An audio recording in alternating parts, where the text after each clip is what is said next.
نحمده ونستعينه ونستغفره ونؤمن به ونتوكل عليه ونعوذ بالله من شرور أنفسنا ومن سيئات أعمالنا من يهد الله فلا مضل له ومن يضلله فلا هادي له ونشهد أن لا إله إلا الله وأن محمدا عبده ورسوله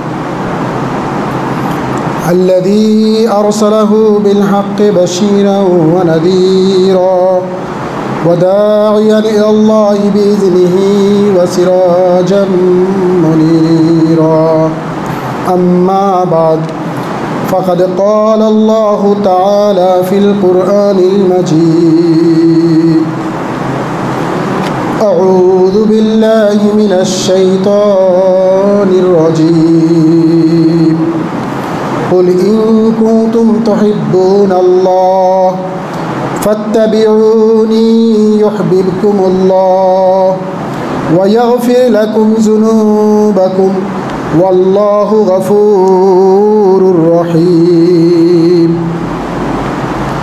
وقال أيضا ومن يطع الله والرسول فأولئك مع الذين أنعم عليهم من النبيين والصديقين والشهداء والصالحين وحسن أولئك رفيقا وعن أبي هريرة رضي الله تعالى عنه قال قال رسول الله صلى الله عليه وسلم كل أمتي يدخلون الجنة إلا من أبى قيل يا رسول الله قيل ومن يابى يا رسول الله قال من أطاعني دخل الجنة ومن عصاني فقد أبى সম্মানিত মুসল্লিয়ানে কেরাম,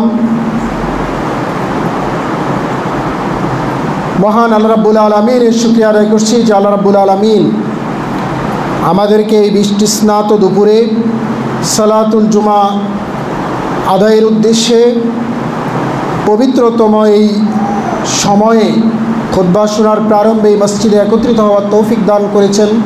এই জন্য আমরা সবাই পড়ি আলহামদুলিল্লাহ। মহান আল্লাহর দরবারে হাজারো শুকরিয়া যে আল্লাহ রাব্বুল আলামিন আমাদেরকে সুস্থ রেখেছেন, আমাদেরকে তার বিধিবিধান সুচারুরূপে পালন করার গুরুত্বপূর্ণ সিদ্ধান্ত গ্রহণের মন মানসিকতা দিয়েছেন এবং সুযোগ দিয়েছেন। তারই ধারাবাহিকতায় কোরআন এবং বিশুদ্ধ হাদিসের আমলের চর্চার এই প্রাণ কেন্দ্রে আমাদেরকে একত্রিত হওয়ার সুযোগ দিয়েছেন এবং এই কেন্দ্রের সাথে সংযুক্ত থাকার সৌভাগ্য এনায়েত করেছেন। এই জন্য আমরা বারে বারে তার শানে শুকরিয়াতান কৃতজ্ঞতা স্বরূপ পড়ি আলহামদুলিল্লাহ। রাসূল আকরাম সাল্লাল্লাহু আলাইহি ওয়াসাল্লামের প্রতি হাজারো দুরূদ এবং সালাম, যে রাসূল আকরাম সাল্লাল্লাহু আলাইহি ওয়াসাল্লামকে আল্লাহ রাব্বুল আলামিন মানবতার শিক্ষক করে এই পৃথিবীতে প্রেরণ করেছেন, যার মাধ্যমে ইসলামের মূল বুনিয়াদি প্রিন্সিপালগুলো বিধিবিধানগুলো সঠিকভাবে বাস্তবায়ন করে কিয়ামত পর্যন্ত আগত প্রজন্মের জন্যে মানব জাতির জন্য উজ্জ্বল দৃষ্টান্ত এবং মডেল উপস্থাপন করে গিয়েছেন, যার বিধান এবং শরীয়তের ব্যাখ্যা ব্যতীত সওয়াবের আশায় কোনো ব্যক্তি যদি ইবাদত বন্দেগী প্রতিপালন করেন তাহলে সেটা আল্লাহর দরবারে কবুল হবে না মর্মে মহাগ্রন্থ আল কোরআনে অনেক বক্তব্য এবং রাসূল সাল্লাল্লাহু আলাইহি ওয়াসাল্লামের পবিত্র মুখনিসৃত অনেক বাণী বিদ্যমান রয়েছে। সেই প্রিয় নবীর শানে আমরা সবাই পড়ি আল্লাহুম্মা সাল্লি আলাইহি আল্লাহুম্মা বারিক আলাইহি। প্রিয় ভাই এবং বোনেরা, আজকে আমরা খুতবায় বেদাত এবং সুন্নাহ বনাম কোরআন এবং সহিহ হাদিসের অনুসরণ এবং অন্ধ অনুসরণ প্রসঙ্গে কিছু আলোচনা করেই আমাদের খুতবার আলোচনা শেষ করব ইনশাআল্লাহ। প্রিয় ভাইরা আমার, আল্লাহ রাব্বুল আলামিন আমাদেরকে যে জীবন দিয়েছেন, এই জীবন আল্লাহ রাব্বুল আলামিনের শ্রেষ্ঠ দান। জীবন বলতে আসলে কিছু সময়ের সমষ্টিকেই বোঝানো হয়ে থাকে। আমাদের দোলনা থেকে মৃত্যু অবধি এবং মৃত্যুর পরবর্তী আফটার লাইফ, আফটার রেজারেকশন বা পুনরুত্থান দিবস এবং তারপরে জাজমেন্ট, এগুলো নিয়ে সামগ্রিক অর্থে জীবন পরিচালনার যাবতীয় দিক এবং বিভাগ নিয়ে যে আল্লাহ রাব্বুল আলামিন আমাদেরকে সৃষ্টি করেছেন, সে আল্লাহ রাব্বুল আলামিন আমাদেরকে বিধিবিধান দিয়েছেন, চলার পদ্ধতি এবং গাইডলাইন দিয়েছেন, সিস্টেম এবং পন্থা বাতলি দিয়েছেন। কখনো তিনি তার বক্তব্যের মাধ্যমে সেটা দিয়েছেন মহাগ্রন্থ আল কোরআনের মাধ্যমে, কখনো সেই আল কোরআনের ব্যাপক অর্থবোধক ওই শব্দকোষ, শব্দাবলী, যেটার ইন্টারপ্রিটেশন, যেটার ব্যাখ্যা, প্রাগমেটিক অ্যাপ্রোচ সাধারণ জনগণ কম বুঝবে, বুঝতে কষ্ট হবে, সেটা তার প্রেরিত মহামানব সর্বশেষ নবী এবং রাসূল হযরত মুহাম্মদ সাল্লাল্লাহু আলাইহি সাল্লামের মাধ্যমে তা বাস্তবায়ন করে উম্মতের জন্য একটা মডেল উপস্থাপন করেছেন। সর্বোপরি কথা হলো, আল্লাহ বান্দাকে সৃষ্টি করে বান্দার চলার পথ পদ্ধতি, তার বৈষয়িক জীবনযাপন এবং তার পারলৌকিক জীবনযাপনের সফলতা নিশ্চিত করার জন্যে একটি চমৎকার তিনি গাইডলাইন দিয়েছেন এবং সেটা দিয়েছেন ওয়াহির মাধ্যমে, রিভিলড নলেজের মাধ্যমে, প্রত্যাদেশের মাধ্যমে, আল্লাহর সাউন্ড বা আল্লাহর কথার মাধ্যমে, আল্লাহর সরাসরি দিক নির্দেশনার মাধ্যমে, যেটা মানুষের চিন্তার অতীত, মানুষের ভাবনার অতীত, মানুষের আবেগ অনুভূতি এবং তার কল্পনার অতীত, যেটা মানুষ ভাবতে পারে না, চিন্তা করতে পারে না, কল্পনা করতে পারে না, এই ধরনের কালজয়ী, কালোত্তীর্ণ ঐশী বিধানের মাধ্যমে আল্লাহ রাব্বুল আলামিন পূর্ণাঙ্গ জীবন বিধান রূপে ইসলামকে মানুষের জন্য সিলেক্ট করেছেন। এবং এই যে ওয়াহির বিধান, দুইটা সেগমেন্টে সেটা এসেছে। একটা সেগমেন্ট হলো সরাসরি আল্লাহর কালাম, আরেকটা হলো আল্লাহর কালামের প্রায়োগিক দিক, যেটা প্রিয় নবীজির মাধ্যমে বাস্তবায়ন করেছেন। এই প্রিয় নবীজি ইসলাম ধর্মে গুরুত্বপূর্ণ রোল অ্যাপ্লাই করেন। প্রিয় নবীজি কেমন রোল অ্যাপ্লাই করেন? প্রিয় নবীজির কাছে কোরআন অবতীর্ণ হয়েছে, কোরআনের প্রথম থেকে শেষ অবধি 3336টি যে আয়াত সমষ্টি রয়েছে, সকল আয়াত সমষ্টির সম্বোধন প্রিয় নবীজিকে সামনে রেখে, প্রিয় নবীজির ঘটনা প্রবাহকে কেন্দ্র করে কোরআন অবতীর্ণ হয়েছে। লোকজন উদ্ভুত জীবনযাপনে রাসূলের কালে বিভিন্ন সমস্যার সম্মুখীন হয়েছে, তখন লোকজন রাসূল সাল্লাল্লাহু আলাইহি ওয়াসাল্লামকে প্রশ্ন করেছেন, এই প্রশ্নের উত্তরে কোরআন অবতীর্ণ হয়েছে। তার মানে প্রিয় নবীজিকে ছাড়া কোরআন বোঝা, কোরআন জানা, কোরআন মানা, ইসলামের ব্যাখ্যা দেয়া, কোরআনের আয়াতের প্রায়োগিক দিক উপস্থাপন করা কোনো ক্রমেই কোনো মানুষের পক্ষে সম্ভব নয়। ইন্নাহু লাতানযীরুম মির রাব্বিল আলামিন নাযালা বিহির রূহুল আমিন আলা কলবিকা লিতাকুনা মিনাল মুনজিরিন। আল্লাহ রাব্বুল আলামিন বলেন, ইন্নাহু লাকুরআনুন কারীম, এটা হলো কোরআন, সম্মানিত কোরআন।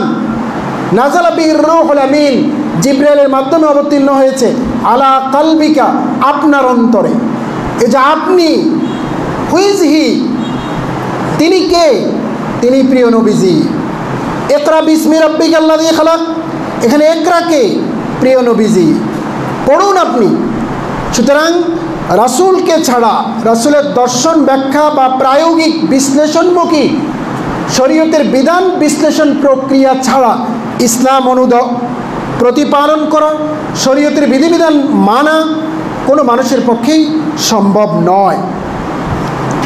এবং এই রাসূল নিজের মন মতো করে, নিজের খুশি মতো চিন্তা চেতনার আলোকে ভালো লাগা খারাপ লাগাকে সামনে রেখেই কোরআনে কোনো কথা সংযোজন করেননি, জীবনযাপনে কখনো বলেননি।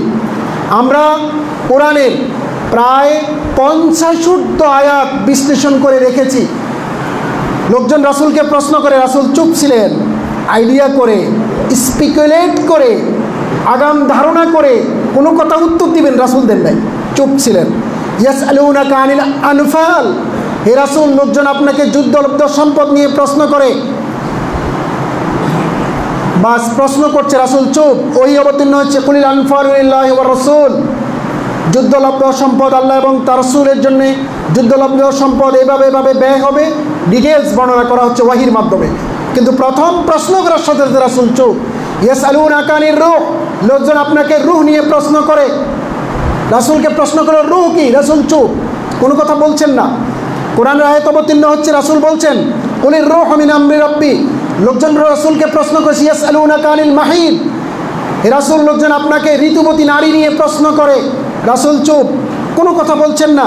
তারপরে কোরআন অবতীর্ণ হয়েছে কুল হুয়া আযা, এটা হলো এক ধরনের কষ্ট, ক্লেশ। সাথে সাথে তিনি বর্ণনা করছেন according to Quran, according to reveal knowledge, according to ওয়াহি তিনি বর্ণনা করছেন। কিন্তু যতক্ষণ না ওয়াহি অবতীর্ণ হচ্ছে ততক্ষণ তার মুখ নড়ছে না, তার সিদ্ধান্ত জানান দেওয়া হচ্ছে না, কোনো শব্দ সেন্টেন্স মুখ দিয়ে বেরোচ্ছে না। অপেক্ষা করছেন আল্লাহর দিকে, আল্লাহর ওয়াহির দিকে, আল্লাহর কালামের দিকে, আল্লাহর কথার দিকে, আল্লাহর সিদ্ধান্তের দিকে তিনি অপেক্ষা করছেন। এইভাবে অসংখ্য প্রশ্ন রাসূলকে করা হয়েছে এবং সাথে সাথে রাসূল টাইম নিচ্ছেন, তারপরে উত্তর দিচ্ছেন। ওয়াহি অবতীর্ণ হচ্ছে, তারপরে উত্তর দিচ্ছেন। এবং এইভাবে আল্লাহ এই বান্দাকে পরিচালনার জন্য ইবাদত বান্দেগীর যাবতীয় প্যাটার্ন, ভার্সেটাইল যে অ্যাপ্রোচ, প্রত্যেকটা ইবাদত খুঁটি নাটি সমস্ত কিছু আল্লাহর ওয়াহির মাধ্যমে রাসূলকে জানানো হয়েছে। সুবহানাল্লাহ। এই জন্য সূরা নাজমে বলা হয়েছে ওয়া মা ইয়ানতিকু আনিল হাওয়া ইন হুয়া ইল্লা ওয়াহয়ু ইউহা। রাসূল নিজের রিপুর তাড়না আবেগে বশীভূত হয়ে কোনো কথা বলেন নাই, তিনি যা বলেছেন আল্লাহর পক্ষ থেকে সেটা ছিল প্রত্যাদেশ, ওয়াহি। এবং আরও অ্যাডভান্স লেভেলে কথা, কত সাংঘাতিক কথা বলেছেন আল্লাহ। লাউ তাকাব্বালা আলাইনা বা'দাল আকাবিল লা আখাযনা মিনহু বিল ইয়ামিন। রাসূল যদি নিজের মনের মতো কোনো কথা কোরআনে অ্যাড করতো তাহলে আমি আল্লাহ তার ডান হাত ধরে ফেলতাম, তার হৃৎপিণ্ডের শিরা আমি কেটে দিতাম। হৃৎপিণ্ডের শিরা কেটে দিলে কি হয়? হার্ট অ্যাটাক করলে তো মানুষই মারা যায়, শিরা ধমনী কেটে দিলে মানুষ মারা যেত। এবং আল্লাহ তারপরে বলছেন ফামা কানা আনহু বিমুজিজিন, আমাকে এই কাজে কেউ অক্ষম করতে পারতো না। আমি ঠিকই তার হৃৎপিণ্ডের শিরা কেটে দিতে পারতাম, পারি। রাসূল যদি মনের মতো কথা, নিজের সিদ্ধান্ত, নিজের বাস্তব অভিজ্ঞতা, নিজের খেয়াল খুশি মতো কোনো কথা কোরআনে অ্যাড করতেন তাহলে আমি কি করতাম? তার ডান হাত ধরে ফেলতাম, তার হৃৎপিণ্ডের শিরা কেটে দিতাম, কেউ আমাকে অসহায় করতে পারতো না। তারপর বলছে ওয়াইন্নাহু লাতাযকিরাতুল লিল মুত্তাকিন, এটা হলো উপদেশ, এটা হলো স্মারক, এটা হলো গাইডলাইন, এটা হলো দিক নির্দেশনা। কিন্তু দুর্ভাগ্য এই মুসলিম জাতির এই দিক নির্দেশনা সম্পর্কে আমরা যথেষ্ট গাফিল।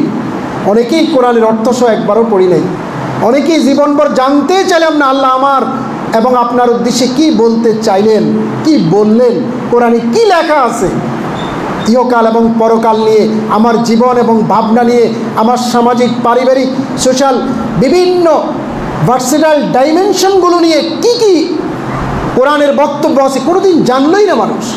এবং অনেকে আছে শুদ্ধভাবে কোরআন পড়তেও পারে না, কোরআন শুদ্ধভাবে পড়তে পারে না, এরকম হাজারো বনি আদম এই দেশে, এই মুসলিম কান্ট্রিতে আছে।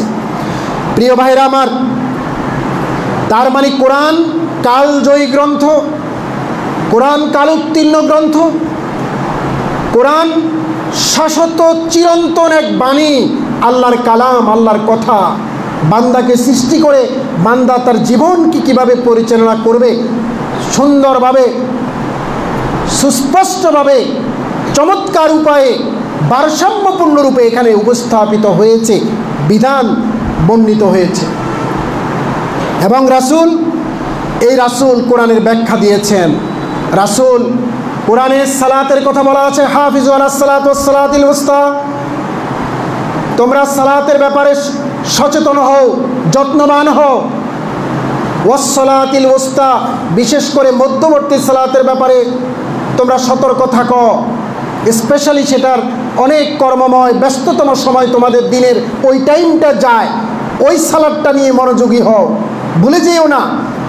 এখন ওই সালাদটা কোনটা সেটা আপনি কিভাবে জানবেন? ওই সালাদটা আসরের সালাদ, এটা তো রাসূল ব্যাখ্যা দিচ্ছেন বলে আমরা জানছি সেটা আসরের সালাদ। কোরআন বলছে ওয়ারকাউ মার রাকিন, যারা রুকু করে তাদের সাথে তোমরা রুকু করো। হঠাৎ করে একজন এসে অজু ছাড়া সোজা মসজিদে ঢুকে গেল, রুকুতে চলে গেল, রুকু করলো, তার সালাত কি হবে? তাহলে কোরআনে আছে রুকুকারীদের সাথে তোমরা রুকু করো, তাহলে রুকুকারীদের সাথে রুকু করলে তো সালাত আদায় হচ্ছে না। কোরআনে আছে ওয়ালিল্লাহি আলান নাসি হজ্জুল বাইতি মান ইসতাতা ইলাইহি সাবিলা, হজ করো যারা সক্ষম শারীরিক এবং আর্থিকভাবে, যোগাযোগ ব্যবস্থাপনা যদি অনুকূলে থাকে, হজ করা ফরজ, হজ করো। কিন্তু কোরআনের বাণী হলো তারা যেন যায়, এবং তারা যেন যায় সেন্টেন্সটা অন্যান্য সেন্টেন্সের আদেশমূলক সেন্টেন্সের চাইতে তো কিছুটা দুর্বল সেন্টেন্স। তাহলে হজে গেলেই কি হজ আদায় হবে? হজের রুকুন রয়েছে, ফরজ রয়েছে, ওয়াজিব রয়েছে, হজের বিধানাবলী রয়েছে, তার নবী তার স্ট্রাকচার ডিজাইন করে গিয়েছেন। ঠিক কোরআন পড়লেই কোরআন থেকে শিক্ষা আমরা নিতে পারবো না। কেন? কোরআনে বলা হয়েছে সাদাকা, বলা হয়েছে ইনফাক ফি সাবিলিল্লাহ, বলা হয়েছে যাকাত, বলা হয়েছে আতুল মাল। চারটা টার্মিনোলজি ব্যবহার করে, চারটা পরিভাষা ব্যবহার করে সাদাকার ব্যাপারে বক্তব্য এসেছে। এই সাদাকার দুইটা অর্গান, একটা হলো বাধ্যতামূলক সাদাকা, যেটাকে ফরজ করা হয়েছে, যাকাত নাম দেওয়া হয়েছে, কিন্তু আরেকটা হয়েছে ইনফাক ফি সাবিলিল্লাহ, নওয়াফেল কার্যক্রমের অংশ হিসেবে প্রতিনিয়ত রাতে দিনে প্রকাশ্য গোপনে সচ্ছল অসচ্ছল 6টা সেগমেন্টে দান করার গুরুত্ব নিয়ে বলা হয়েছে।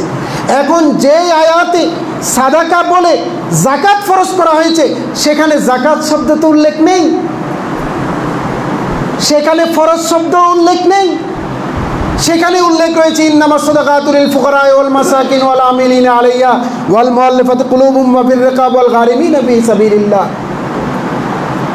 এই যে নির্দিষ্ট ক্যাটাগরি এখানে ক্যাটাগরাইজড করা হয়েছে, সেখানে প্রথম শব্দ হলো সাদাকা। এখন আপনি আপনার উপর সাহেবে মাল সম্পদ পর্যাপ্ত রয়েছে, যাকাত ফরজ হয়েছে, আপনি যদি কিছু অংশ দিয়ে সাদাকা করেন, তাহলে কি সাদাকা আদায় হবে?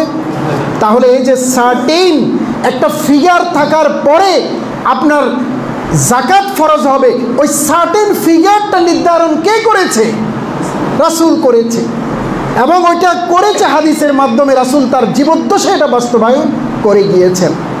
ঠিক এইভাবে সালাত, 5 ওয়াক্ত সালাতের ব্যাপারে কোরআনের একটা আয়াতও নেই যে 5 times you have to perform সালাত, 5 ওয়াক্ত নামাজ পড়ো, এইভাবে কোরআনে কোনো আয়াত নেই। কিন্তু আয়াতগুলোর যে ডাইভার্সিফিকেশন, বিচিত্রতা, বহুমাত্রিকতা, রাসূল সাল্লাল্লাহু আলাইহি ওয়াসাল্লামের কাছে জিবরিল আমিন আসলেন, এসে তিনি সালাত শিক্ষা দিলেন, এবং তিনি যে এটার বর্ণনা স্টাইল বর্ণনা করলেন, একদিকে কোরআনের বিধান, অন্যদিকে রাসূলের হাদিস, এসে টোটাল ইসলাম ধর্মের বিধিবিধানের প্যাটার্নগুলো, বিধিবিধানগুলো চমৎকারভাবে ডিজাইন করা হলো। এখন আপনি শুধু কোরআন পড়ে সালাত বের করে 5 ওয়াক্ত সালাত তো বের করতে পারবেন না। এইভাবে শরীয়তের যাবতীয় বিধিবিধান প্রক্রিয়ায় রাসূল সাল্লাল্লাহু আলাইহি সাল্লাম ম্যান্ডেটরি, অব্লিগেটরি, তার আনুগত্য, তার কথা শোনা, তার পথ পদ্ধতি অনুযায়ী চলা, এটা বাধ্যতামূলক। আমি কি আমার কথা বুঝাতে পেরেছি? একদিকে কোরআন কালজয়ী, আপনার চিন্তার অতীত, আপনার ভাবনার অতীত, মানুষের চিন্তা প্রসূত যে জ্ঞান, এটার 3টা স্ট্রাকচার রয়েছে। একটা হলো যেই পরিবারে সে বেড়ে উঠবে, ওই পরিবারের শিক্ষা, পরিবারের কালচার, বাবা মার লাইফস্টাইল ধরন, সে এটা থেকে জ্ঞান নেয়।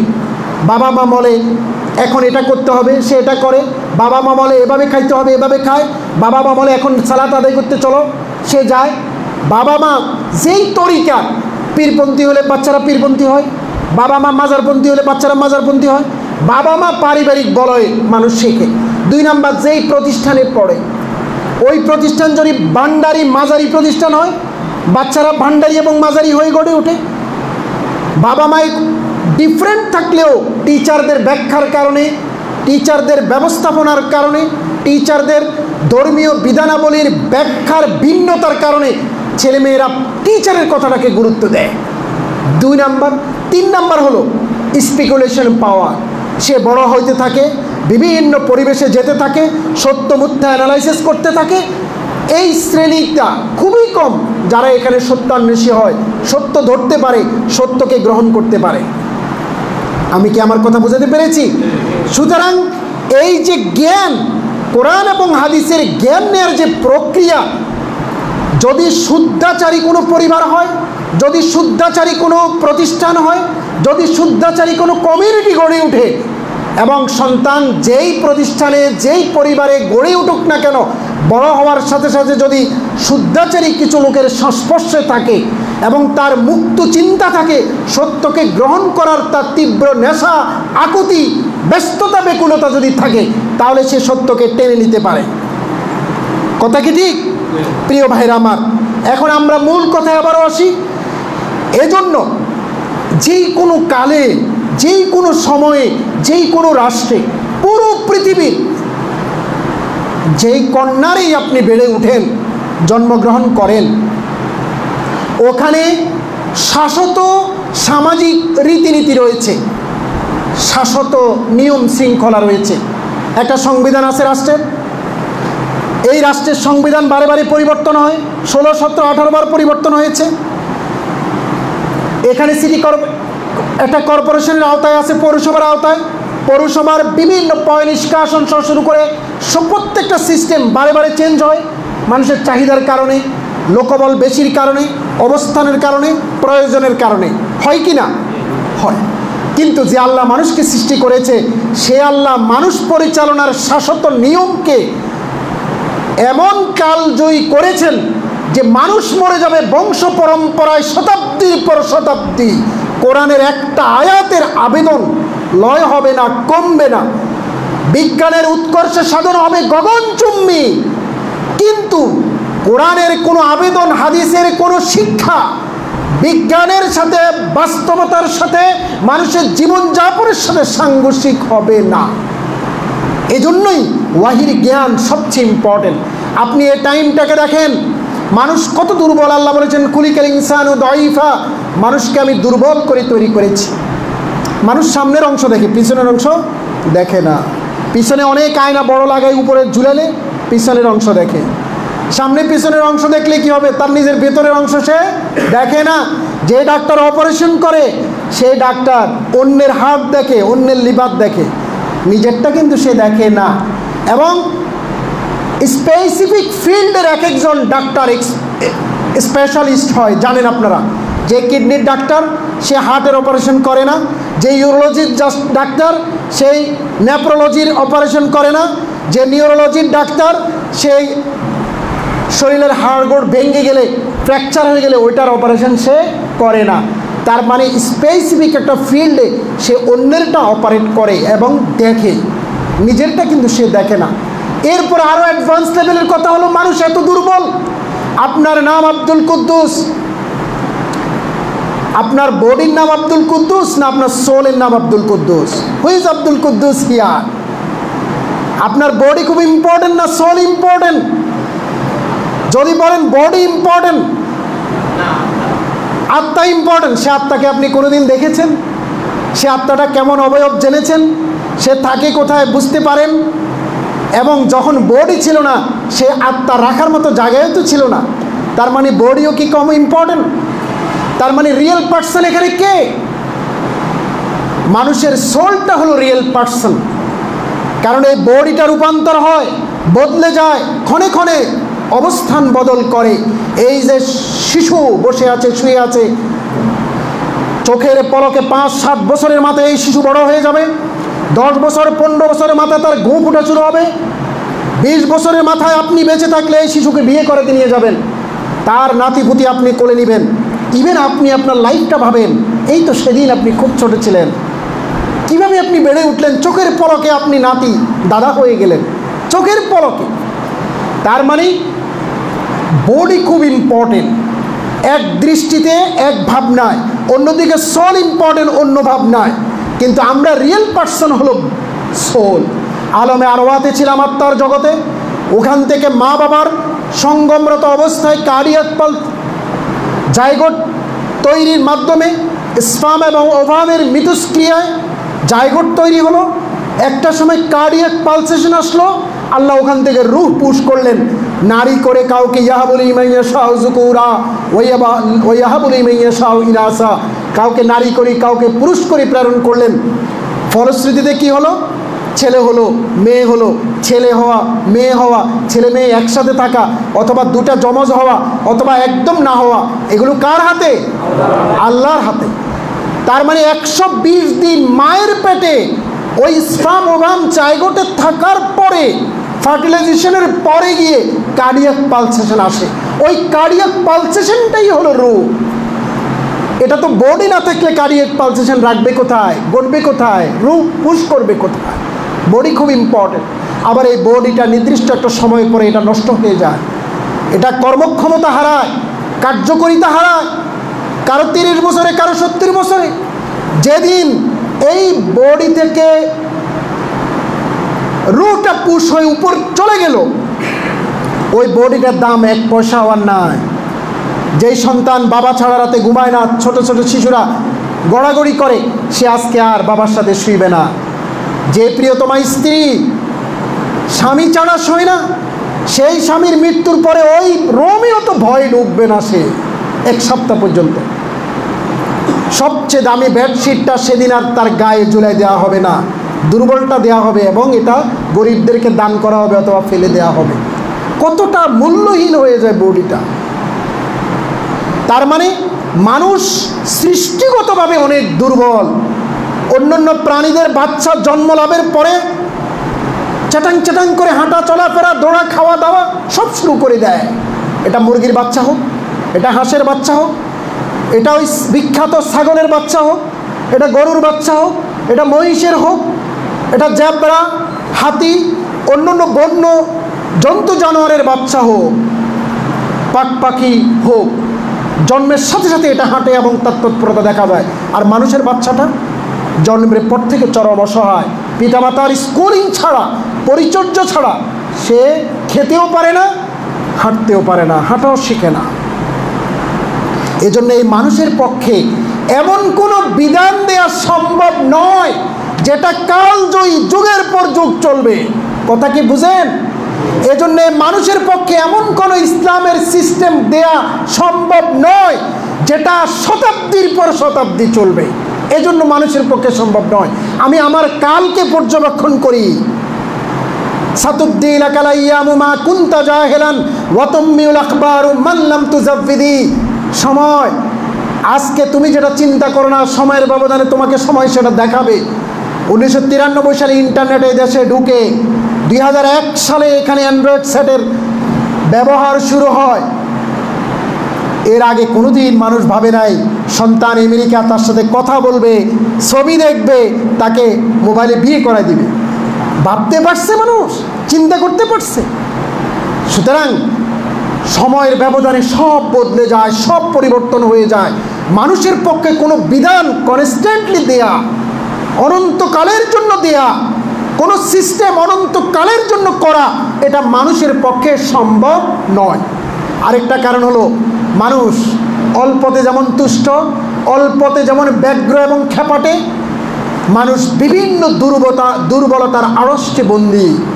এটা বড় মানুষ হোক, শিক্ষিত হোক, দাদা বাবা হোক, আলিশান ব্যবসায়ী হোক, সে প্রশংসায় কাতর হয়, ফার্মপট্টিতে সে ফুলে, সে কষ্ট পেলে কাঁদে, তার রাগ আছে, ক্ষোভ আছে, দুঃখ আছে, অনটন আছে, ভাবনা আছে। ব্যক্তিগত জীবনে মৌলিক, মানবীয়, বহুমাত্রিক দুর্বলতা তার জীবনযাপনে থাকে। ফলে সে একটা নির্দিষ্ট শ্রেণী, সুবিধাবাদী শ্রেণী, যেটা তার সাথে সম্পর্ক ভালো, ইন্টারেস্ট গ্রুপ, যেটাতে তার ব্যবসায়িক লাভ হবে, ঠিক একটা স্পেসিফিক ফিল্ড নিয়ে সে থাকে। সেই ধনী, গরিব, লম্বা, কালো, আপনজন, পরজন, বিভিন্ন শ্রেণী পেশার মানুষ একত্রিত করে সবার জন্য সমান দৃষ্টিতে মানুষ দেখতে পারে না, দেখা তার পক্ষে সম্ভব হয় না। এজন্যই ইসলাম ধর্ম আল্লাহ রাব্বুল আলামিন কোরআনে বিধান রূপে, কোরআনকে শরীয়তের বিধান রূপে তিনি প্রেরণ করেছেন, রাসূলকে প্রেরণ করেছেন কোরআনকে ব্যাখ্যা বিশ্লেষণ করে, বিধানগুলোকে সহজ করে মানুষের সামনে উপস্থাপন করার জন্য। যদি রাসূলের ইন্তেকালের 1457 বছর পরে আজকে আমি বা আপনি এসে ইসলাম ধর্মের মৌলিক কোনো বিধানাবলীতে কারেকশন করি, সংযোজন করি, বিয়োজন করি, তার মানে রাসূল সাল্লাল্লাহু আলাইহি ওয়াসাল্লাম কম বুঝতেন। তার মানে রাসূল সাল্লাম এটা করে যান নাই, আপনি বরকতুল্লাহর জন্য রেখে গেছেন, যে কিছুক্ষণ রেগে যান, কিছুক্ষণ খুশি হন, কিছুক্ষণ সালাদ আদায় করেন, কিছুক্ষণ অন্যের টাকা দিলে হারামের টাকা কিনা নিজের মাদ্রাসার পকেটে ঢুকান। মানে এই অসম্ভব বৈষয়িক বহুমাত্রিক অযোগ্যতার চাদরে বন্দি একটা সাধারণ মানুষ, সে ধর্মের বিধান সংযোজন বিয়োজন করতে পারে না। যদি কেউ করে তাহলে বোঝা যাবে রাসূল সাল্লাল্লাহু আলাইহি ওয়াসাল্লামের ঘাটতি ছিল। রাসূল সাল্লাম এটা বলে যান নাই, ভুল করেছেন, নাউজুবিল্লাহ মিন যালিক। যদি আপনি ধর্মের ভিতরে নতুন কিছু সংযোজন বা বিয়োজন করেন, বাড়ান বা কমান, তার মানে এটা বোঝা যাবে রাসূল সাল্লাল্লাহু আলাইহি ওয়াসাল্লামের শানে পবিত্র কোরআনে, কোরআন সংক্রান্ত যত আয়াত এসেছে ওই আয়াতগুলো সঠিক নয়। নাউজুবিল্লাহ বলেন, এগুলি ভুল। কোরআনে কি বলেছে? কোরআনে বলেছে লাকাদ কানা লাকুম ফি রাসূলিল্লাহি উসওয়াতুন হাসানাহ, তোমাদের জন্য রয়েছে রাসূল সাল্লাল্লাহু আলাইহি ওয়াসাল্লামের জীবনের সর্বোত্তম আদর্শ। আপনি বলতেছেন না, আদর্শ একটু ঘাটতি, এটা আপনি ফুলফিল করতেছেন। কোরআনে বলেছে ওয়াহুয়া তিবিয়ানুল লিকুল্লি শাই, এখানে সব কিছুর বিধান আমি সন্নিবেশিত করেছি, আপনি বলতেছেন কিছু বাদ আছে। বলেন নাউজুবিল্লাহ। কোরআনে বলছে মা ফাররাতনা ফিল কিতাবি মিন কুল্লি শাই, আমি কোনো কিছু বাদ রাখি নাই, বাদ রাখি নাই। আমি ডিটেলস বর্ণনা করেছি কোরআনে, রাসূল সেটা ব্যাখ্যা বিশ্লেষণ করেছেন। আল্লাহ বলছেন আপনি আল্লাহর কথাকে মিথ্যা প্রতিপন্ন করছেন। নাউজুবিল্লাহ মিন যালিক। এটা ইচ্ছা করে নয়, এটা অনিচ্ছা শর্তে বলছেন, এটা না জেনে বলছেন, এটা সচেতনভাবে নয়, অসচেতনভাবে আল্লাহকে আপনি মিথ্যুক বানাচ্ছেন। বলেন নাউজুবিল্লাহ। কোরআনে বলেছে মা আতাকুমুর রাসূল ফাখুযুহু ওয়া মা নাহাকুম আনহু ফান্তাহু, রাসূল তোমাদের জন্য যা কিছু নিয়ে এসেছেন তোমরা তা ধরো, যা নিষেধ করেছেন সেটা থেকে তোমরা বেঁচে থাকো। ফরম্যাট দেওয়া আছে, এই ফরম্যাট দেওয়া আছে। আপনি এই ফরম্যাট অ্যাভয়েড করা মানে কোরআনের আয়াতকে আপনি অস্বীকার করা, গুরুত্বহীন মনে করা এবং এটাকে আমল না করা। ঠিক কিনা বলেন?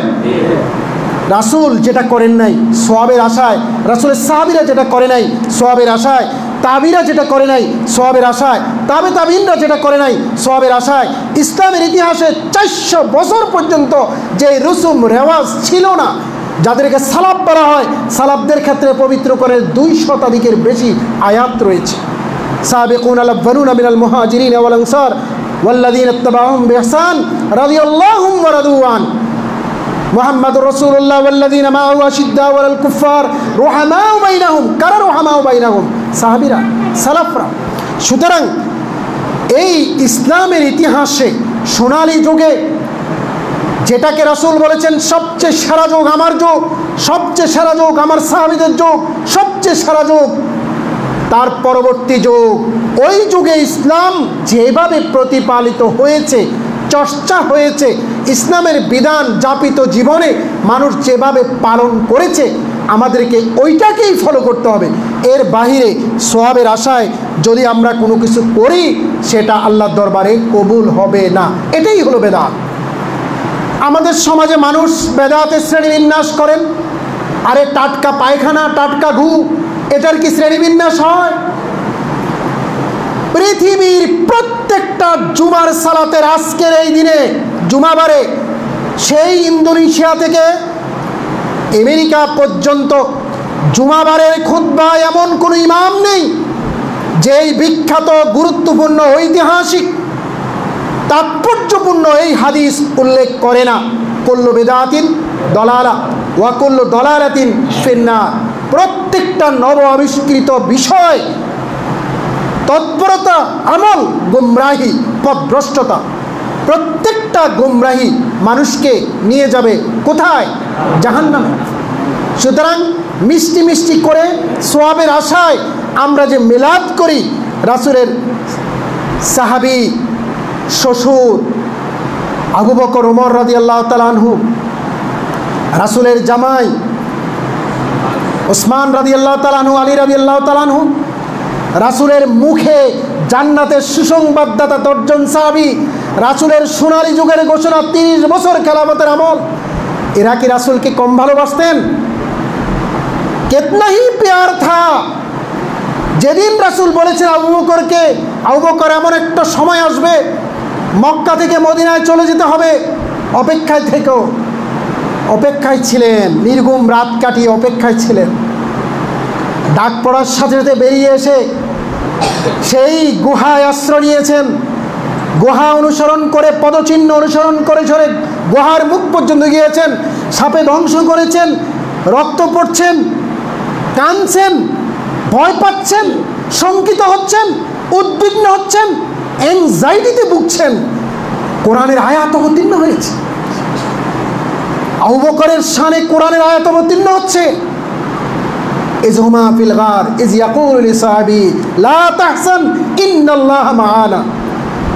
রাসূলের এমন কোনো যুদ্ধ নেই, এমন কোনো হিজরতের বাঁক পরিবর্তনে কষ্ট, ত্যাগ আর স্যাক্রিফাইসের উজ্জ্বল দৃষ্টান্ত উপস্থাপনের মানব সভ্যতায় এমন কোনো নমুনা নেই যেটা আবু বকর রাদিয়াল্লাহু তাআলা দেখেন নাই। রাসূলকে কম ভালোবাসতেন? রাসূলের ইন্তেকালের প্রথম আমিরুল মুমিনিন হিসেবে ক্ষমতায় আছেন, 1 বছর পূর্তিতে বিশাল একটা জশ্নে জুলুস তিনি কি দিতে পারতেন না? লোকবল অভাব ছিল? বরং ইসলামী বিধান প্রতিপালনে এতটা আপোষহীন ছিলেন, সিদ্ধহস্ত ছিলেন, এতটা সিরিয়াস ছিলেন, বলেছেন যারা রাসূলের আমলে জাকাতে যেই পরিমাণ মাল সম্পদ, ধন সম্পদ, পশু পাখি মানে উট, ভেড়া এবং দুম্বা দিত, আজকেও সেটা দিবে যদি গলার রশি না দে, এদিক সেদিক ঠিক হয়, তাহলে আমি ওমর যুদ্ধে, আমি আবু বকর যুদ্ধে অবতীর্ণ হব।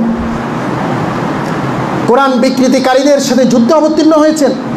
ইসলামী বিধান প্রতিপালনের সাহাবীদের অবস্থা এতটা আপোষহীন ছিল, সিরিয়াস ছিল, কল্পনাতীত। কেমন কল্পনাতীত? ওমর রাদিয়াল্লাহু তাআলা আনহুর শাসন, এক বেদুইন পাগল নারী ব্যভিচার করেছে, ওমরের কাছে বিচার এসেছে। ওমর পরামর্শ সভায় উপস্থিত সভাসদ বর্গ সাহাবী সবার পরামর্শ নিয়েছেন, কেউ রাসূলের কোনো হাদিস বলতে পারেন নাই। সিদ্ধান্ত মোতাবেক তাকে হত্যার জন্য পাঠানো হচ্ছে, পাহাড়ের পাদদেশে হত্যা করা হবে তাকে পাথর মেরে। বেদুইন, অর্বাচীন, ছোট ছোট শিশু, অনেক মানুষ কোলাহলে ভরপুর দৃশ্য দেখার জন্য পিছু নিয়েছে। আলী রাদিয়াল্লাহু তাআলা পাশ দিয়ে আসতেছেন, যেই না আলী রাদিয়াল্লাহু দেখলেন এত লোক, এত কোলাহল, এত মানুষ কেন, বলা হলো এখানে এই নারী ব্যভিচার করেছে, পাগল, তাকে হত্যা করা হবে। তিনি বললেন কে বলেছে? বলছে আমিরুল মুমিনিন বলেছে। তিনি সাথে সাথে ওমর রাদিয়াল্লাহু তাআলার কাছে আসলেন, এসে বললেন হে আমিরুল মুমিনিন, আপনি কি জানেন না রাসূলের সে বিখ্যাত হাদিস, রাসূল বলেছেন রুফিয়াতিল কালাম বিসালাসাতিন, 3 শ্রেণীর ব্যাপারে ইসলামী দণ্ডবিধি আরোপ করা যায় না। এক হলো সেই ঘুমন্ত ব্যক্তি, ঘুম অবস্থায় তাকে শরীয়তের কোনো দণ্ডবিধি প্রয়োগ করে শাস্তি দেওয়া যাবে না। অপ্রাপ্ত বয়স্ককে প্রাপ্তবয়স্ক হওয়া পর্যন্ত অপেক্ষা করতে হবে। অপ্রাপ্তবয়স্ক অবস্থায় তার শরীয়তের দণ্ডবিধি তার উপর আরোপ করা চলবে না, শাস্তি দেওয়া যাবে না। 3 নম্বর হলো পাগল, বিকারগ্রস্ত, যতক্ষণ না সে সুস্থ হবে ততক্ষণ। সাথে সাথে তিনি বললেন এখন কি করবেন? এখন কি করব? হত্যা করা হবে না, তাকে ক্ষমা করে দেওয়া হবে। তাকে ক্ষমা করে দেওয়া হলো। আর আমিরুল মুমিনিন ওমর রাদিয়াল্লাহু তাআলা আল্লাহু আকবার, আল্লাহু আকবার বলে তাকবীর দেওয়া শুরু করলেন, আল্লাহ মহান, আল্লাহ মহান। তার মানে আল্লাহ আমাকে সেভ করেছে। আমিরুল মুমিনিন কে? অর্ধজাহানের খলিফা আমিরুল মুমিনিন ওমর শাসন প্রক্রিয়ায় হুকুম দিয়ে দিয়েছেন। আমিরুল মুমিনের হুকুম, অর্ধজাহানের খলিফার হুকুম, খলিফার আদেশ, ফরমান, বিচার, জাজমেন্ট তুচ্ছ হয়ে গেছে রাসূলের হাদিসের সামনে। এটা ছিল সাহাবী। নিজের সিদ্ধান্তকে কোরবান করে দিয়েছেন, নিজের সিদ্ধান্তকে বলি করে দিয়েছেন, রাসূল সাল্লাল্লাহু আলাইহি ওয়াসাল্লামের সুন্নাহকে উচ্চকিত করেছেন। আজকে আপনি আসেন, আজকে রাসূলকে খুব ভালোবাসেন, আপনি মিছিল শুরু করেছেন রাসূলের জন্মবার্ষিকী নিয়ে। আপনি আজকে আসেন দোকান উদ্বোধন করবেন, আপনি মিলাদ দিচ্ছেন। কই রাসূলের সাহাবীদের অর্ধেকের বেশি ব্যবসায়ী ছিল, তারা কি দোকান উদ্বোধন করেছে মিলাদ দিয়ে? এই মিলাদ এসেছে ত্রয়োদশ শতকে, যখন মিশরে ফাতিমিরা শাসন করে। 950 শতকে মিশরীয়রা সর্বপ্রথম ফাতিমিরা শাসন করেছে ইয়েমেন। ইয়েমেন থেকে দ্বাদশ শতকে মিশরীয়রা শাসন করতে এসেছে। সেই মিশর যারা শাসন করতে আসছে এরা অধিকাংশ ছিল শিয়া। ফলে তারা রাষ্ট্রীয়ভাবে এই মিলাদ উদযাপন করে নবী প্রেমকে মানুষের সামনে উপস্থাপন করে ওই বলদা জাতিকে ভুল ভ্রান্তি এবং বিভ্রান্তির ভিতর রেখে দিয়ে সস্তা জনপ্রিয়তা কুড়াতে চেয়েছে। সেটা আপনি বিধান রূপে আমরা এখন করছি। আল্লাহ রাব্বুল আলামিন বলেছে, ইয়া আইয়ুহান নবী, হে নবী, নবীকে সম্বোধন করে বলছে ইত্তাকিল্লাহ, আল্লাহকে ভয় করো। ওয়ালা তুতিউল কাফিরিন ওয়াল মুনাফিকিন, কাফির যারা আল্লাহকে অবিশ্বাস করে আর কপটচারী মুনাফিক যারা, যারা মুসলিমের ঘরের সন্তান, যারা মুসলিম বাবা মায়ের টাকা খেয়ে বেড়ে উঠে, যারা মুসলিমের ঘরের বাবা মায়ের মতো মাসে 6 মাসে বছরে ঈদের নামাজে সালাতে যায়, ওই টাটকা মুনাফিক শ্রেণী থেকে আপনি বিরত থাকবেন, এদের আনুগত্য করবেন না। এটা নবীকে বলে কি শুধু নবীকে বলা হয়েছে? কাকে বলা হয়েছে? কিয়ামত পর্যন্ত আগত মুসলিম প্রজন্মকে বলা হয়েছে আনুগত্য করো আল্লাহর নবীর, ভয় করো আল্লাহকে, মুনাফিকদেরকে আর তোমরা কাফিরদেরকে অনুসরণ করবে না। কিন্তু আমাদের যুবক এবং তরুণরা চিন্তায়, মননে, কালচারে, ড্রেসে, পোশাকে, কথায়, চ্যাটিংয়ে, ডেটিংয়ে, এভরিথিং কাদের অনুসরণ করে? ইউরোপীয় খেলোয়াড়দের, ক্রিকেটারদের, ওই তথাকথিত সিনেমা ইন্ডাস্ট্রির বখাটে নগ্নতা নিয়ে ব্যবসায়ী, ওই আপনার চলচ্চিত্রের শিল্পীদের, যারা জাহিলিয়াতের ভেতরে আকণ্ঠ নিমজ্জিত, তাদের অনুকরণ করে আমাদের মুসলিম যুবক আর তরুণরা, যারা আল্লাহরে ভয় করে, যারা পরকালকে ভয় করে, যারা জান্নাত জাহান্নামকে বিশ্বাস করে, যারা পরকালের শাস্তিকে বিশ্বাস করে, এই শ্রেণীর, এই যুবক যুবতী, এই মুসলিম তরুণ তরুণী সর্বশ্রেণীর মানুষ মোবাইলে রিল দেখে, মোবাইলে সিনেমা দেখে, মোবাইলে পর্নোগ্রাফি দেখে, মোবাইলে প্রতিনিয়ত তাদেরকে দেখে অনুকরণ করে। এই জন্য দেখবেন না রমজানে বলবে যে কি ইবাদত বন্দি বেশি করো, বাইর হইও না।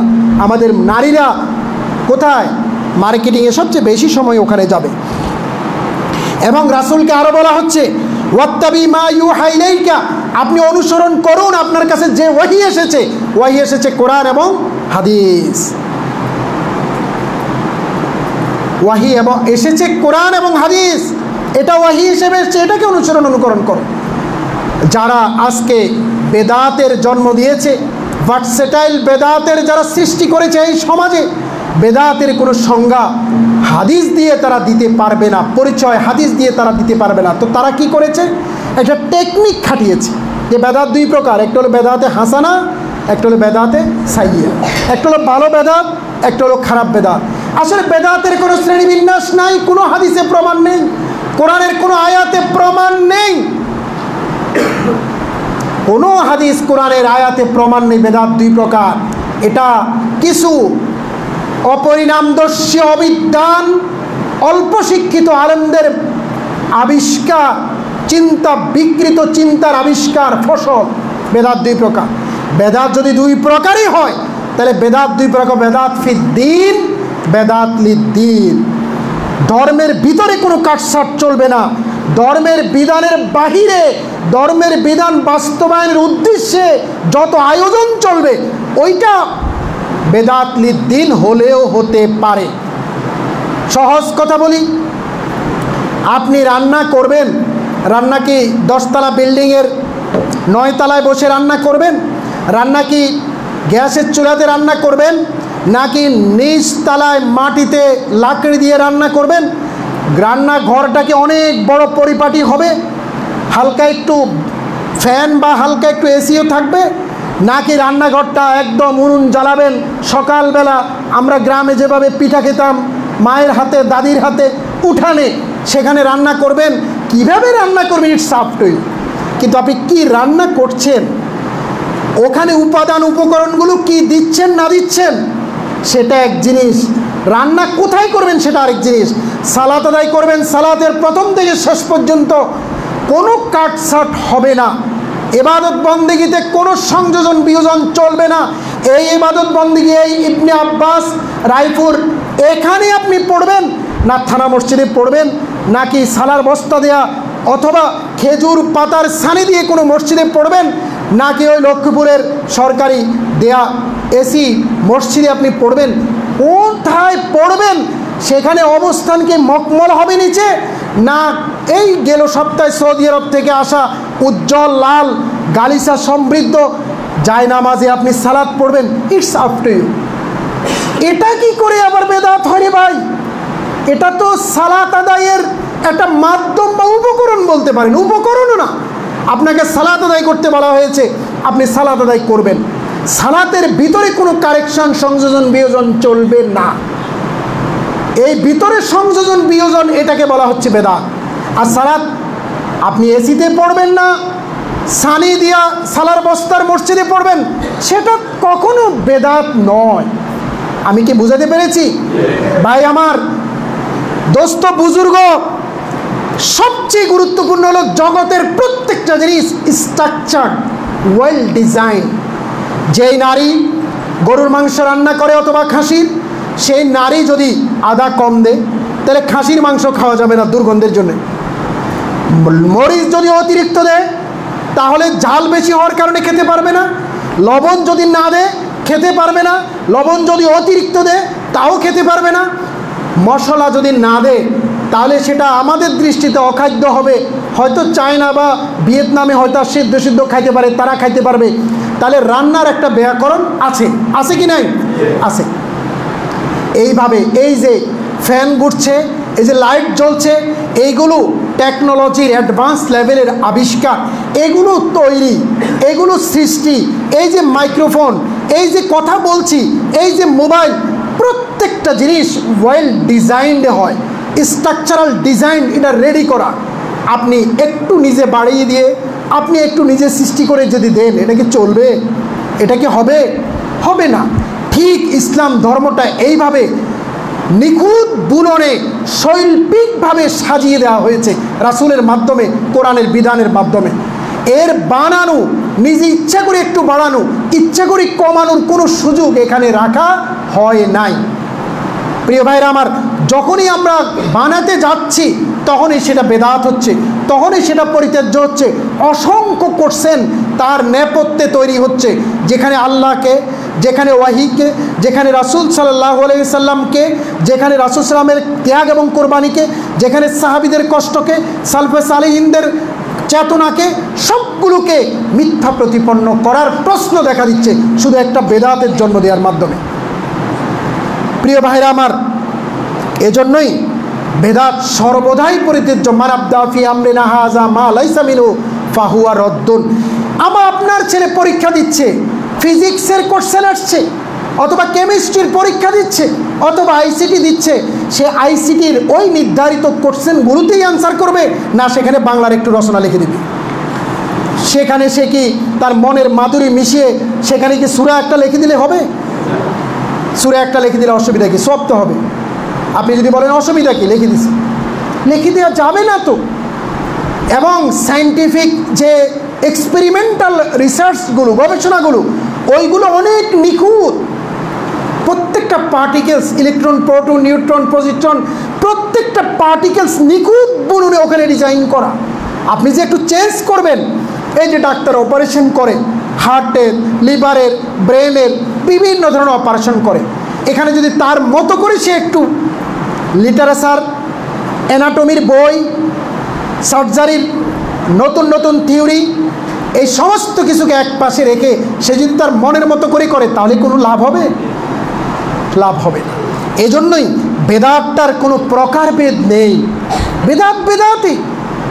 ওই যে সালাত প্রথম থেকে শেষ পর্যন্ত পড়ার যে রাসূল কর্তৃক সিস্টেম, এখানে বাড়ানো কমানোর কোনো সুযোগ নেই। কিন্তু সালাত আপনি কোথায় পড়বেন, কোন মসজিদে পড়বেন, কোন মুসল্লিদের সাথে পড়বেন, কোন ইমামের পিছনে পড়বেন, এটা আপনার ব্যাপার। কিন্তু সালাতে কোনো কম বেশ নাই। আমাদের অবিদ্যান, অপরিণামদর্শী, অর্ধশিক্ষিত মোল্লা মুন্সি মৌলবীরা তারা বলে যে এই যে ফ্যান চলে এটা তো বেদাতে হাসানা, রাসূল কি ফ্যানের নিচে পড়ছেন? এই যে এসিতে পড়ে এটা তো বেদাতে হাসানা, রাসূল কি এসিতে পড়ছেন কোনোদিন? এগুলো হলো স্থূল করছেন, এগুলো হলো অপরিণামদর্শী করছেন, পাগলামি ছাড়া আর কিছু নয়। আমরা বলি বেদাত হলো শরীয়তের বিধানের ভিতরে কারেকশন, কিন্তু শরীয়তের বিধান পালনের আনুষঙ্গিক অন্যান্য উপকরণে কারেকশন নয়। প্রিয় ভাইরা আমার, কেন আমরা বেদাত করি? আমরা বেদাত করার এক নাম্বার কারণ হলো বাপ দাদা যেই রুসুম রেওয়াজ রেখে গেছে এটা আমরা ছাড়তে পারি না। এটা ছাড়লে বাপ দাদা কি কম বুঝতো, অমুক হুজুর কি কম বুঝে? আসলে ওই হুজুরও কম বুঝে, কিন্তু আমরা বুঝি না, আমরা মনে করি না, কিন্তু তিনি আসলেই কম বুঝতেন। আজকে টেকনোলজি এমন লেভেলে গিয়েছে, ইসলাম চর্চা করা, হাদিস জানা, বিশ্বভিত্তিক কোরআনিক আয়াত বের করা এতটা সহজ। আজ থেকে 100 বছর আগে কি এত সহজ ছিল? সুতরাং আমরা বেদাত করার মূল কারণ হলো আমরা সামাজিক যে ট্যাবু, সোশ্যাল যে কালচার, বাপদাদার যে নীতি পদ্ধতি দেখানো পথ, এটার ব্যাপারে আমরা চ্যালেঞ্জ দেওয়ার সাহস করি না, এটাকে আমরা গুরুত্ব দিই না। বেদাত সম্পর্কে আমরা অনেক লোকে অসচেতন। রাসূলের সুন্নাহর প্রতিপালনের গুরুত্ব আর বেদাত পরিহারের আবশ্যিকতা নিয়ে অনেক মানুষই কিছুই জানে না। অনেক ইসলামিক চিন্তাবিদ, অনেক ইসলামিক পার্টির নেতা কর্মী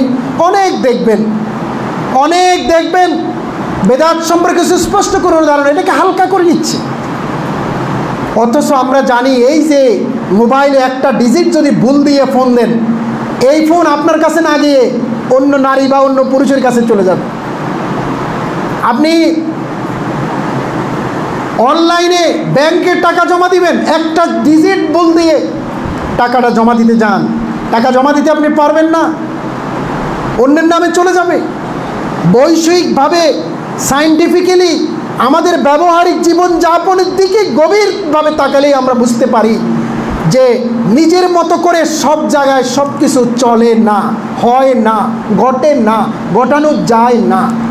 কিন্তু আমরা ইসলামের ক্ষেত্রে সেটা করি এবং আমরা দুনিয়ার সমস্ত কার্যক্রমে খুব সিরিয়াস, ব্যবসা বাণিজ্যে খুব সিরিয়াস, লাভ ক্ষতির ব্যাপারে খুব মনোযোগ দিয়ে দেখি, জমি জমা কেনার ক্ষেত্রে সিরিয়াস, RS BS CS থেকে শুরু করে এভরিথিং খুব ভালোভাবে দেখি। কিন্তু যে ইসলাম আমি মানি, যে ইবাদত বন্দেগীগুলো আমি করি, এগুলো অ্যাকচুয়ালি কোরআন এবং হাদিসে আছে কি না এটা আমরা দেখি না। যদি দেখতাম তাহলে এই ইবনে আব্বাস মসজিদ এত ছোটো থাকতো না, তাহলে এই বড় বড় মসজিদ থেকেই এই লেকচারগুলো বেরোতো। এগুলো আমরা কখনো জাস্টিফাই করি না। এবং কোনো আলেম ওলামাকে এই বেদাত নিয়ে এবং বেদাতের ভয়াবহতা নিয়ে 2-3টা হাদিস বলতে বলেন, একটা হয়তো বলতে পারবে কুল্লু বেদাতিন দলালা, অধিকাংশই কোনো হাদিস বলতে পারবে না, জানেই না। এবং আরও অ্যাডভান্স লেভেলের কথা হলো, অনেক মানুষ আছে এরা জানে না যে সেটাও জানে না, বা তারা যে জানে না সেটাও তারা জানে না। কত নিরাপদ অবস্থানে আছে খেয়াল করেছেন আপনি? যত আলেম ওলামা রাস্তাঘাটে দেখতে পাবেন, এদেরকে একটু জিজ্ঞেস করবেন বাজাই, দেখবেন হ্যাঁ দেখবেন যে বাজে না, খালি খালি ইসলাম চলে গেছে পাজামা পাঞ্জাবি আর বড় বড় বেশভূষার ভিতরে, জ্ঞানের ভিতরে নেই। সর্বশেষ কথা হলো ওই সে আগের কথা, গত 1.5-2 মাস আগে এখানে এসে যে খুতবা দিয়েছিলাম, রমজানের ঈদের পরে এসেছিলাম একদিন, যে কোরআন পড়ুন, কোরআন বুঝুন, কোরআন জানুন। সকল ইবাদত বন্দেগী বলা হয়েছে এক একটা শব্দ প্রয়োগ করে, আকিমুস সালাত, সালাত কায়েম করো আকিমু দিয়ে, আতুজ জাকাত, জাকাত দাও আতু দিয়ে, কুতিবা আলাইকুমুস সিয়াম, কুতিবা দিয়ে সাওম ফরজ করা হয়েছে। কিন্তু কোরআন জানাকে আল্লাহ ফরজ শব্দ দিয়ে বলেছে, ইন্নাল্লাহ ফারাজা আলাইকাল কোরআন, কোরআন তোমাদের জন্য ফরজ করেছি। সকল উম্মতে মুহাম্মদী ছাড়া সকল উম্মতের জন্য ধর্মগ্রন্থ জানা শেখা বাধ্যতামূলক ছিল না। উম্মতে মুহাম্মদীর জন্য এটা এতই বাধ্যতামূলক, এটা অবতীর্ণ হয়েছে ইকরা শব্দ দিয়ে। ইকরা বিসমি রাব্বিকাল্লাযী খালাক। কোনো ইবাদতের ক্ষেত্রে রাসূল বলেন নাই আপনি এটা পালন না করলে কিয়ামতের দিন আপনার বিরুদ্ধে আল্লাহর দরবারে অভিযোগ করবে, বলছে। কিন্তু কোরআন যদি কেউ না পড়ে, না জানে, না বুঝে, না শেখে, সূরা ফুরকানের 30 নম্বর আয়াতে আল্লাহ বলছেন ওয়াকালার রাসূল, রাসূল বলবেন ইন্না কওমি ইত্তাখাযু হাযাল কুরআনা মাহজুরা, আমার উম্মতের এই লোকগুলো এরা কোরআনকে পরিত্যাগ করেছে। মামলা কে করবেন? স্বয়ং রাসূল। যে রাসূল সুপারিশ করবেন, যেই রাসূল কঠিন দিনে সুপারিশ করবেন, সেই রাসূল আপনার আমার বিরুদ্ধে অভিযোগ করবেন। সুতরাং যখনই সময় পান, সুযোগ পান, শুদ্ধভাবে কোরআন পড়ার, কোরআন জানা, অর্থসহ শেখার সবাই চেষ্টা করবেন। আল্লাহ আমাদের সবাইকে তৌফিক দান করুক, বলেন আমিন।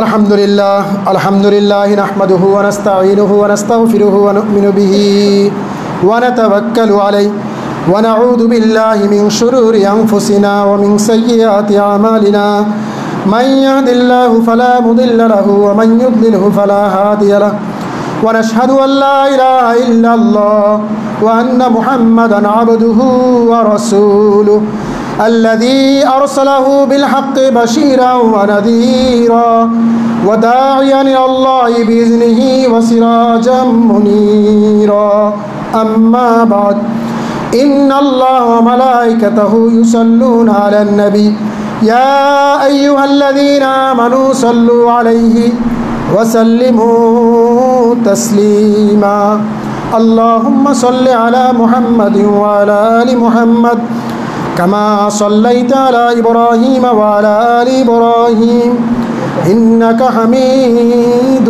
مجيد اللهم بارك على محمد وعلى آل محمد كما باركت على إبراهيم وعلى آل إبراهيم إنك حميد مجيد رب ارحمهما كما ربياني صغيرا رب ارحمهما كما ربياني صغيرا رب ارحمهما كما ربياني صغيرا ربنا ظلمنا أنفسنا وإن لم تغفر لنا وترحمنا لنكونن من الخاسرين ربنا آتنا في الدنيا حسنة وفي الآخرة حسنة وقنا عذاب النار إن الله يأمركم بالعدل والإحسان وإيتاء ذي القربى وينهى عن الفحشاء والمنكر والبغي يعظكم لعلكم تذكرون فاذكروني أذكركم واشكروا لي ولا تكفرون